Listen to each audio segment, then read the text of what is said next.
আসসালামু আলাইকুম এভরিওয়ান, আমি আবার আপনাদের সামনে হাজির হয়ে গেলাম আর একটা ভিডিও নিয়ে। আজকে এই ভিডিওটা হচ্ছে চিতই পিঠার সাথে কাঁচা ধনিয়া পাতা ভর্তা। তো আমি এখানে শুকনো চালের গুঁড়ি নিয়ে নিয়েছি আর দিয়ে দিয়েছি স্বাদ মতো লবণ আর দিয়ে দিব অল্প পরিমাণে একটু তেল। যেহেতু এটা শুকনা চালের গুঁড়ি সেজন্য আমি এখানে একটু তেল ব্যবহার করেছি। শুকনা বলতে এই গুঁড়িটা আমরা বাজার থেকে মেশিনে কুটে এনে রোদ্রে শুকিয়ে নিয়েছি, সেজন্য এটা শুকনা চালের গুঁড়ি। তো আমি হাত দিয়ে ভালো করে এটাকে মিশিয়ে নিলাম। এবার আমি এতে দিয়ে দেবো অল্প একটু পানিটা কিন্তু আমি গরম করে নিয়েছি, একবারে বেশি গরম করে নিই, হালকা গরম করে নিয়েছি। তো আমি এবার হাত দিয়ে চালের গুঁড়িটিকে আমি মাখিয়ে নিব। তো দেখেন আমি কিন্তু সুন্দর করে মাখিয়ে নিচ্ছি। এবার আমি আবার একটু পানি দিয়ে দিব। আপনি যত গোলাটাকে ভালো করে মাখতে পারবেন আপনার পিঠাটা কিন্তু তত ভালো হবে। তো দেখেন আমি কিন্তু মেখে নিচ্ছি, আবারও একটু পানি দিয়ে দিচ্ছি, দিয়ে আমি কিন্তু গোলাটা আবারও মেখে নিচ্ছি। আমি পানিটা কিন্তু একবারে দিচ্ছি না, পানিটা অল্প অল্প করে দিয়ে আমি গোলাটাকে গুলে নিচ্ছি। একবারে দিয়ে যদি আমি গোলাতে যাই দেখা যাবে আমার গোলাটা কিন্তু বেশি পাতলা হয়ে যাবে। এই জন্য আমি অল্প অল্প পানি দিয়ে গোলাটাকে সুন্দর করে গুলিয়ে নিচ্ছি। তো আমার কিন্তু গুলানো হয়ে গেছে। এবার আমি এটাকে সুন্দর করে আবারও আপনাদেরকে নেড়ে দেখাচ্ছি। দেখেন আমার গোলাটা কিন্তু একদম রেডি হয়ে গেছে, একদম পারফেক্ট একটা গুলা হয়েছে। তো এখন আমি ছাঁচটাকে চূড়ায় বসিয়ে দিচ্ছি পিঠা বানানোর জন্য। তো আমি ছাঁচটাকে এখন সুন্দর করে একটু মুছে নিচ্ছি। দেখেন আমার মোছা হয়ে গেছে। এবার আমি পিঠাগুলো একে দিয়ে দেবো। এখানে আমার গুলাটা কিন্তু একদম সুন্দর হয়ে গেছে। এবার আমি পিঠাগুলোকে দিয়ে দিচ্ছি। আমি পিঠাগুলোকে ছোট ছোট করে দেব, বেশি বড় দেব না, আবার একবারে ছোট দেব না, মিডিয়াম করে পিঠাগুলো বানাবো। অনেকেই আছেন যারা আপনারা এই শুকনা চালের গুঁড়ি দিয়ে পিঠা বানালে পিঠা খেতে পারেন না, পিঠা হয় না, ভালো হয় না, ফোলে না।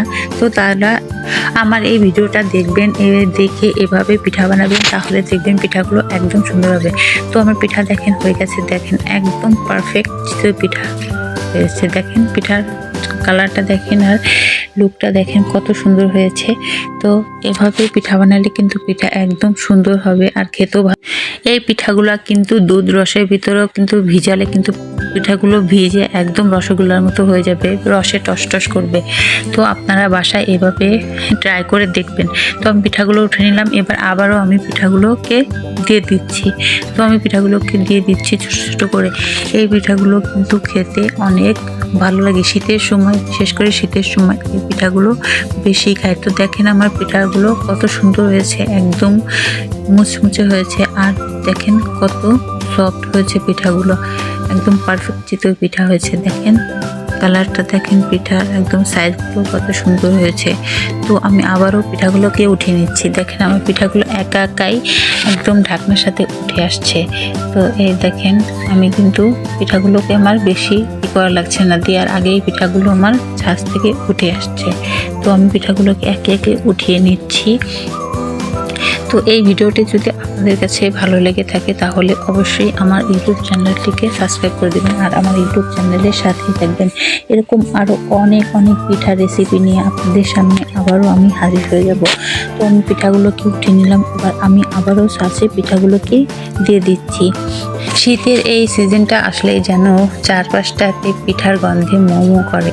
শীতের পিঠা, কুলি পিঠা, ভাপা পিঠা, দুধ চিতই পিঠা, তারপর আপনার পুলি পিঠা, বিভিন্ন ধরনের পিঠা বানানো হয় বাড়িতে। তো দেখেন আমার পিঠা কিন্তু হয়ে গেছে। আবারও আমি পিঠাগুলোকে সুন্দরভাবে উঠিয়ে নিচ্ছি। দেখেন আমার পিঠাগুলো বানানো একদম শেষের দিকে। আমার পিঠা বানানো একদম শেষ হয়ে গেছে। এই তো দেখেন আমার পিঠার একদম ফাইনাল লুক, কত সুন্দর দেখা যাচ্ছে আমার পিঠাগুলো। তো আমি এখন ধনিয়া পাতাটা বেটে নেব। এখানে আমি দিয়ে দিয়েছি কাঁচামরিচ, দিয়ে দিব রসুন আর দিয়ে দিব অল্প একটু লবণ আর দিয়ে দিব কাঁচা ধনিয়া পাতা। আমি কিন্তু ধনিয়া পাতাটা কাঁচাই বাটবো, ভাজবো না। তো আমি এখানে রসুন আর মরিচ আর লবণটাকে ভালো করে বেটে নিচ্ছি। তো আমি রসুন আর মরিচটাকে ভালো করে বেটে নিয়েছি। এবার আমি এতে দিয়ে দিব ধনিয়া পাতাগুলো আমি ভাজিনি, ভাজলে কিন্তু এই পিঠার সাথে খেতে ভালো লাগবে না, কাঁচা বাটলেই বেশি ভালো লাগবে খেতে, এই জন্য আমি কাঁচাই বেটেছি। চিতই পিঠা দিয়ে সব রকম ভর্তাই খাওয়া যায়, যেমন আপনার ধনিয়া পাতা ভর্তা, শুটকি ভর্তা, সর্ষে ভর্তা, ভর্তা, অনেক পদের ভর্তাই আছে যেসব আপনার চিতই পিঠার সাথে খাওয়া যায়। তো আমার দেখেন বাটা হয়ে গেছে, সুন্দর করে আমি এটাকে গুছিয়ে নিচ্ছি। এবার আমি আর একটা বাটা দিয়ে দিব। দেখেন আমার ধনিয়া পাতার কালারটা দেখেন কত সুন্দর দেখা যাচ্ছে, একদম ন্যাচারাল একটা কালার, সবুজ একটা কালার এসেছে। তো আমি আবার একদম শেষ বাটাটা দিয়ে দিচ্ছি। তো দেখেন আমার কিন্তু বাটা হয়ে গেছে, একদম কমপ্লিট হয়ে গেছে। এবার আমি ধনিয়া পাতাটাকে নামিয়ে নিব। তো আমাদের বাসায় কিন্তু প্রায় আমরা এই চিতই পিঠা দিয়ে শুটকি ভর্তা, ধনিয়া পাতা ভর্তা, আলু ভর্তা দিয়েও কিন্তু আমরা খাই। আবার মাঝে মাঝে ডাউলও রান্না করি, তা দিয়েও খাই। সব কিছু দিয়ে কিন্তু এই চিতই পিঠাটা খেতে কিন্তু অনেক মজার একটা পিঠা, সবাই কিন্তু আমরা অনেক পছন্দ করি। তো আমার ধনিয়া পাতাটা একদম বাটা হয়ে গেছে, এবার আমি এটাকে নামিয়ে নিব। তো দেখেন আমার ধনিয়া পাতা ভর্তাটা একদম কত সুন্দর হয়ে গেছে। আপনাদেরকে আমি খেয়ে দেখাচ্ছি। দেখেন চিতই পিঠার উপরে ধনিয়া পাতাটা একদম কত সুন্দর একটা কালার দেখা যাচ্ছে, আর খেতেও কিন্তু বেশ লাগছে। তো এই দেখেন আপনাদেরকে আমি খেয়ে দেখালাম। তো এই তো আমার তৈরি হয়ে গেছে ধনিয়া পাতা ভর্তা আর সাথে চিতই পিঠা। এই তো গরম গরম চিতই পিঠা আর সাথে ধনিয়া পাতা ভর্তা, জুড়ি নেই, একদম সেই একটা খাবার। তো আপনাদের কাছে যদি এই ভিডিওটা ভালো লেগে থাকে তাহলে অবশ্যই আমার ইউটিউব চ্যানেলটিকে সাবস্ক্রাইব করে দিবেন। আর এরকম মজার মজার রেসিপি পেতে আমার ইউটিউব চ্যানেলটির সাথেই থাকবেন, আর আমাকে অবশ্যই বেশি বেশি করে সাপোর্ট করবেন আপনারা। গ্রাম বাংলার এরকম আরও অনেক সহজ মজার রেসিপি নিয়ে হাজির হয়ে যাব আপনাদের সামনে। ততক্ষণ আপনারা ভালো থাকবেন, সুস্থ থাকবেন। আজকের মতো এখানেই শেষ করছি। আল্লাহ হাফেজ।